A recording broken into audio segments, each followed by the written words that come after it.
Uttarakhand BJP प्रदेश अध्यक्ष महेंद्र भट्ट हमारे साथ मौजूद हैं बातचीत के लिए। कल उत्तराखंड विधानसभा चुनाव को लेकर दिल्ली में बड़ी बैठक हुई है, बातचीत करते हैं। सर, किन किन मुद्दों को लेकर चर्चा हुई है, क्योंकि 2027 में चुनाव है, प्रदेश में ज़्यादा वक्त अब नहीं बचा है।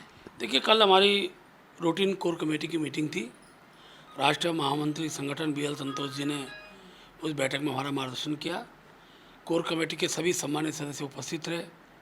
मुख्य रूप से आगामी दिनों के जो कार्यक्रम है, खासतौर युवाओं को जोड़ने के कार्यक्रम, महिलाओं को जोड़ने के कार्यक्रम, बूथ के प्रबंधन के विषय को लेकर कार्यक्रम, उन कार्यक्रमों की तिथि हमने निश्चित की है। हमारे माननीय मुख्यमंत्री जी के साथ मंडल अध्यक्षों को, जिलाध्यक्षों की सामूहिक बैठक संभागानुसार गढ़वाल और कुमाऊं संभाग की अलग अलग बैठक हम लोग करेंगे, उसकी तिथि हमने निश्चित की है। इसके बाद बूथ सशक्तिकरण अभियान इस बार पार्टी बड़े व्यापक स्तर पर उसको चलाएगी।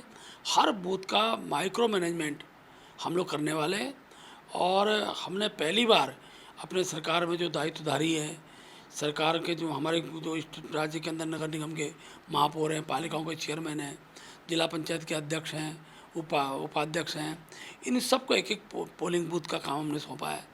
और मुझे कहते हुए खुशी है कि हमने एक एक मंडल भी इनको दिए हैं और उन मंडलों के आधार पर हम लोग हर मंडल को जीतने की रणनीति हम बना रहे हैं।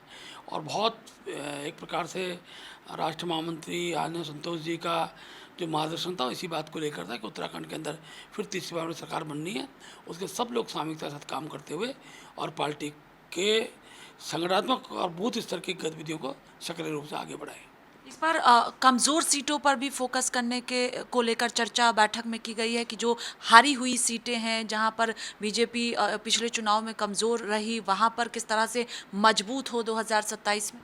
देखिए, 2027 की हमने रणनीति बनाई है। जो 23 हमारी विधानसभा हारी हुई थी, हमने उसमें अपने सभी पूर्व मुख्यमंत्री, अपने सांसद, चाहे लोकसभा के राज्यसभा के 8 सांसद उसमें जोड़े हैं और हमारे कोर कमेटी के जो प्रमुख कार्यकर्ता हैं उनको भी एक एक विधानसभा हमने दी हुई है।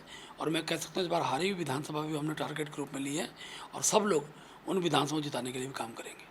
प्रधानमंत्री, गृह मंत्री अमित शाह, बीजेपी के राष्ट्रीय अध्यक्ष नितिन नवीन के कार्यक्रम को लेकर भी तारीखें तय की गई है। कब से शुरुआत होगी रैलियों की, जनसभाओं? देखिए, मुझे लगता नहीं अभी उस तिथि हमने तय, मतलब कार्यक्रम किन किन स्थानों पर कार्यक्रम हो सकते हैं उसका शेड्यूल हमने निश्चित रूप से बनाया है। प्रधानमंत्री की सभा है एक गढ़वाल में, एक कुमाऊं में, किन स्थान पर वो हम निश्चय करेंगे। इस बार गृह मंत्री जी की है, रक्षा मंत्री जी की सभाएँ हैं, हमारे राष्ट्रीय अध्यक्ष जी की सभाओं का कार्यक्रम बनेगा। तो सारे कार्यक्रम जो नेतृत्व का होगा, केंद्र तो उनको हम किन किन स्थानों पर कर सकते हैं उसका चार्ट हम बहुत जल्दी केंद्र को भेज देंगे।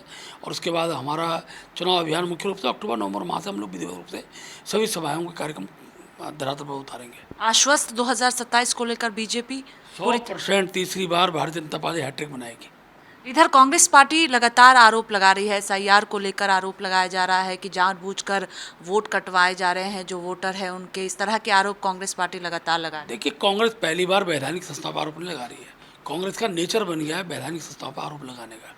SIR काम बहुत प्रभावी रूप से चल रहा है और भारतीय जनता पार्टी के जो हमने BLA-2 बनाए हैं, हमारे सारे BLA-2 भारत निर्वाचन आयोग को सहयोग कर रहे हैं। और जो घुसपैठिया उसका वोट कट रहा है, जो मृत है उसका वोट कट रहा है, बाकी जो जेन्युइन वोटर है उसके वोटर को निश्चित रूप से वोटर लिस्ट में जोड़ा जाएगा। शुद्ध वोटर लिस्ट होगी जिसके आधार पर चुनाव होगा। बहुत शुक्रिया बातचीत के लिए। कैमरा पर्सन प्रिंस के साथ स्वाति पाठक, भारत समाचार, दिल्ली।